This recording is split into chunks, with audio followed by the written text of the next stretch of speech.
Who are they preserving the nation for? The British government. The British business money. Hello, welcome to our channel.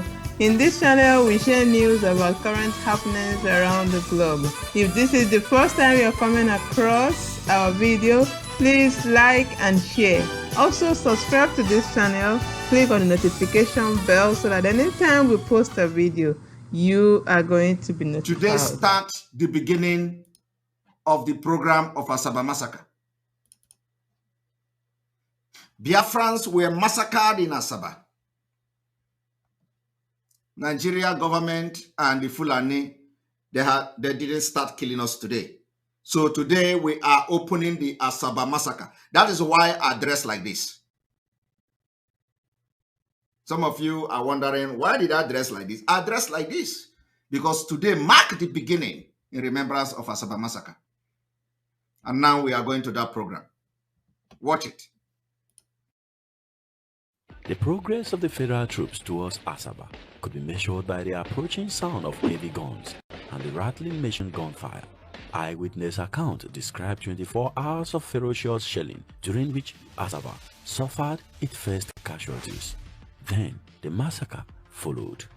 This video is inspired by the book entitled The Asaba Massacre, Trauma, Memory and the Nigerian Civil War, written by Elizabeth Bed and Fraser Otanelli.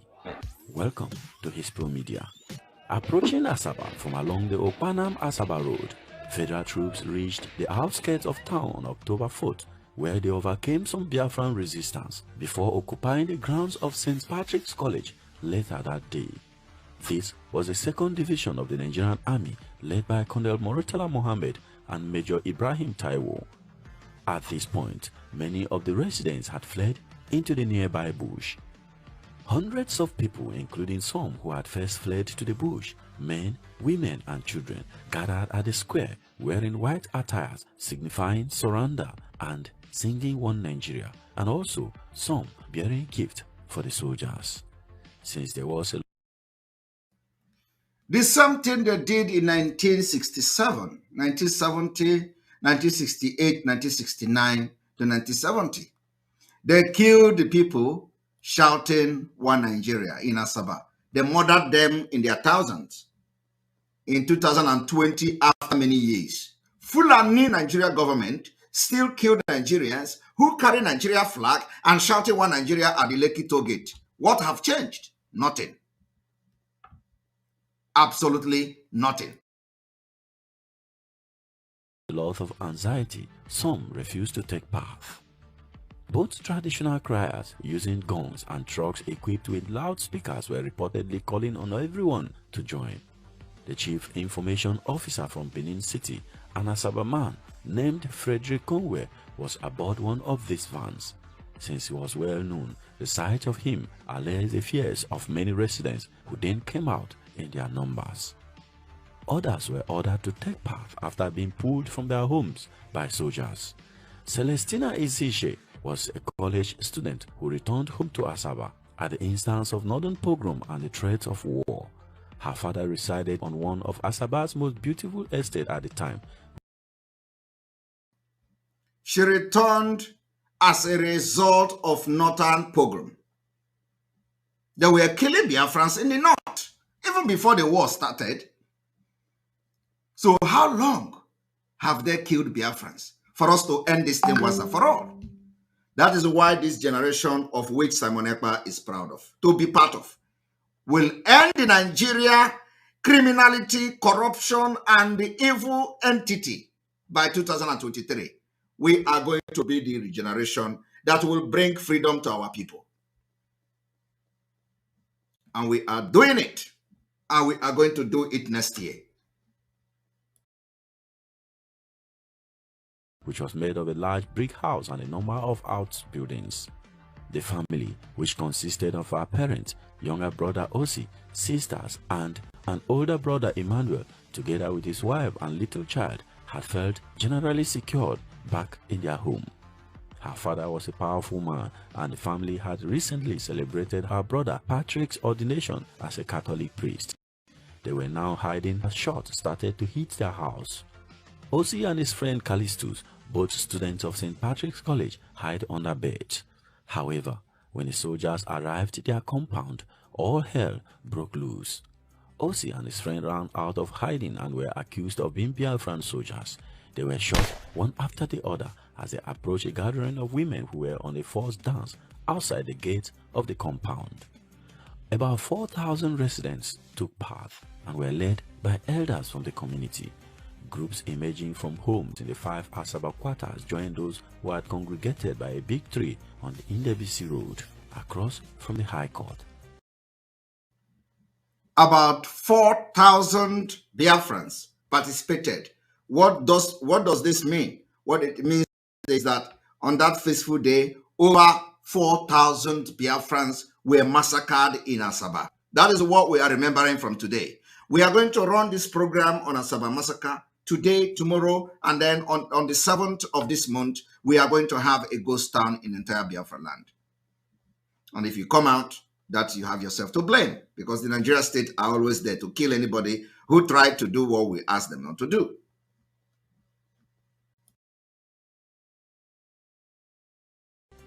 St. Patrick's College student Christopher Upaya, who had already witnessed a friend from school die, was waiting anxiously in his home. After some time, the crowd at Ndevisi Road started dancing and singing "One Nigeria, One Nigeria, One Nigeria."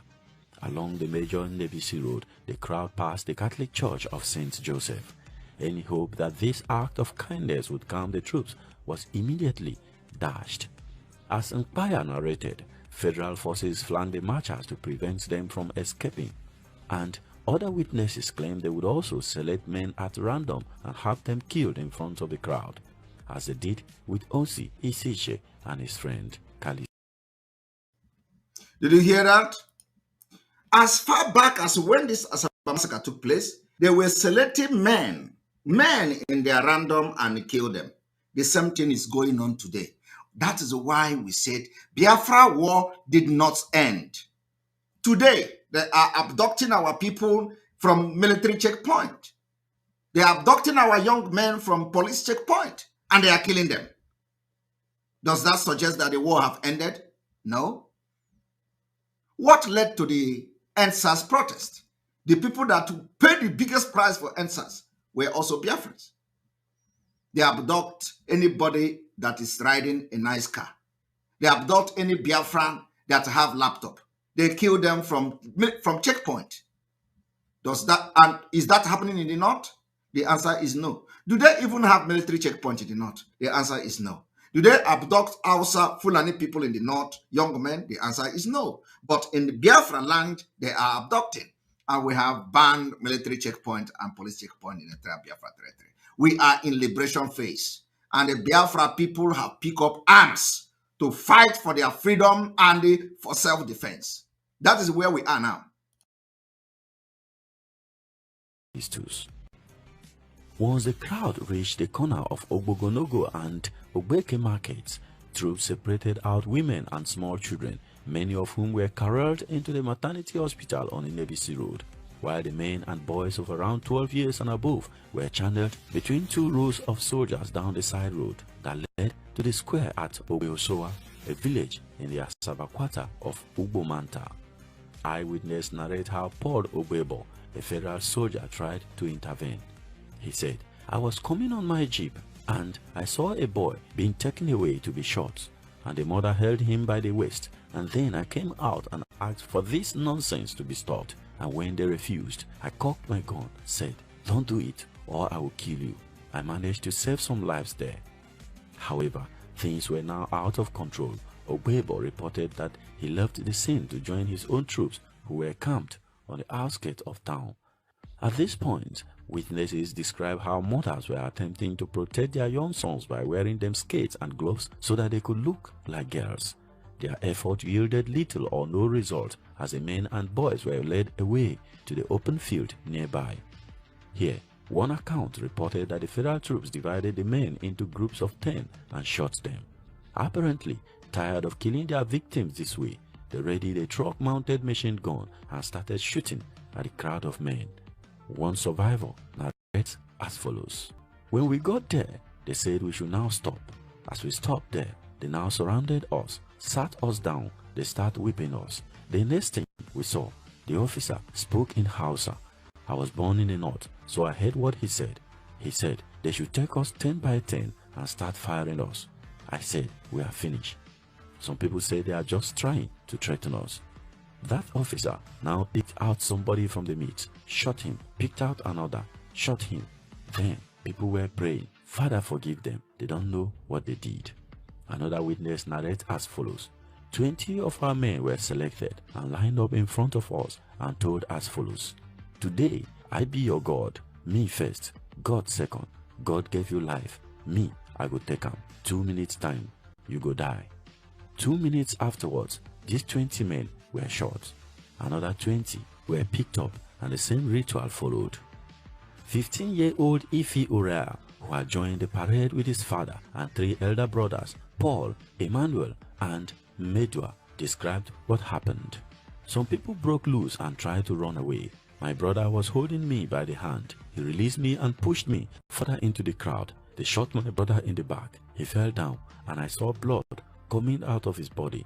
And then the rest of us just fell down on top of each other. And they continued shooting and shooting and shooting. I don't know how long it took.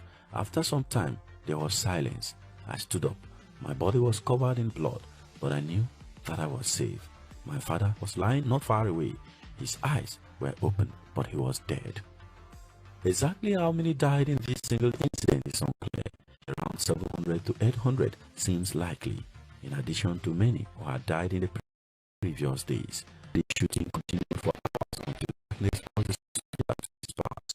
Survivors, including Ife Uriah, lay still under the heap of bodies for a long time. It was safe to wriggle out and run into the nearby bush. Ife Uriah and his cousin could later run to their grandmother's house, where they found his sisters and 3 younger brothers. He told them their father and 3 older brothers were dead. Later he learned that Medua had survived, gravely wounded, and had been carried to the bush by his friend. Community elders Michael Ugo and Leo Okobu were among a large number of the leading age grades to die. With all the men either dead or in hiding, it was left to women and children to attempt to retrieve the bodies of their fathers, brothers, husbands, and other relatives, and then drag them back to their compounds for burial. Joseph Unwaje, the boy who had returned with family from Ibadan, had escaped into the bush from the family compound after watching the earlier execution of his uncle, George, a prominent civil servant. When he returned a few days later, he learned of the death of his 2 brothers, aged 12 and 17, in the mass shooting. He narrates as follows. Mom told me that in the evening hours of the 7th of October, she had to go and look for their corpses at the mass place where they were shot. Most victims, however, were dumped in mass graves or thrown into the Niger River. Few people had any opportunity to conduct requisite burial practices, an affront that is deeply resented to this day. When it was safe to move about, Frank Ije, a local Red Cross worker, enlisted surviving men to dig horrid, shallow graves wherever they found bodies around the town. Esther Nwanze recalled how wives went searching for their husbands, dragging them home if they could find them.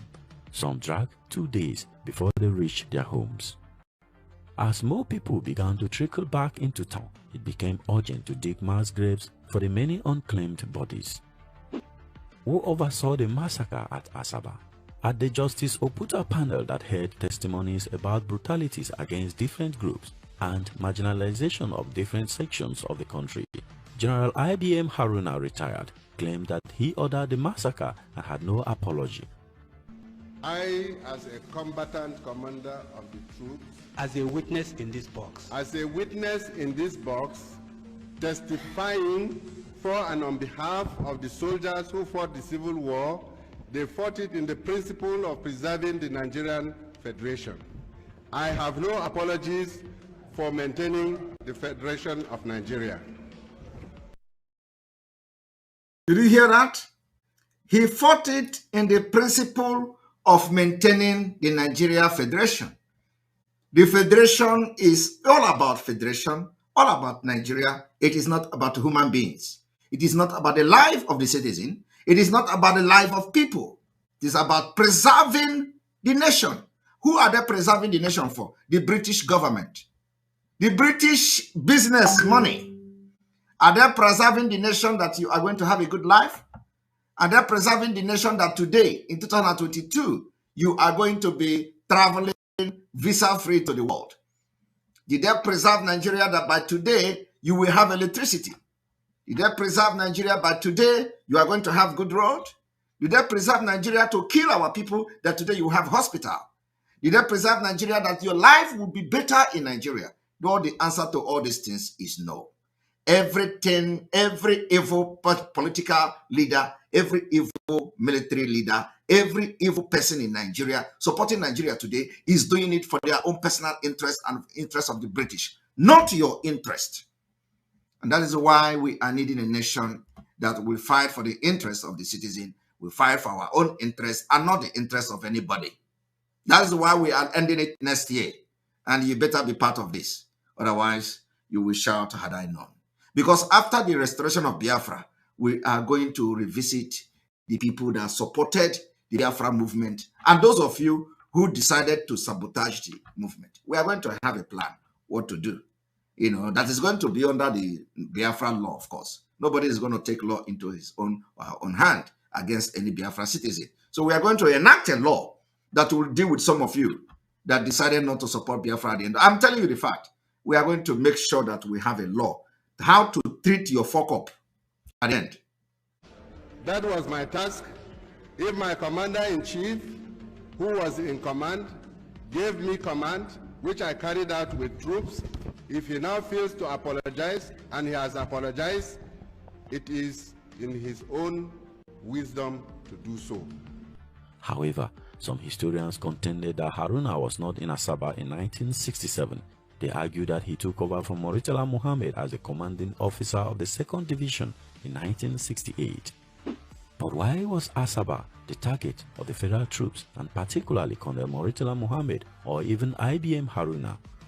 Asaba is the metropolis where soldiers like Major Kaduna Nziogu, the leader of Nigeria's first military coup on January 15, 1966, came from. Even though Nziogu was born and raised in the north, his parents were from Okpanam, 9 kilometers from Asaba. Okpanam fell within the Asaba metropolis or division as it was known then. Analysts adduced that Murtala Muhammad and Taiwo were not satisfied with their revenge coup of July 1966, where they killed Igbo officers as revenge for the January 1966 coup.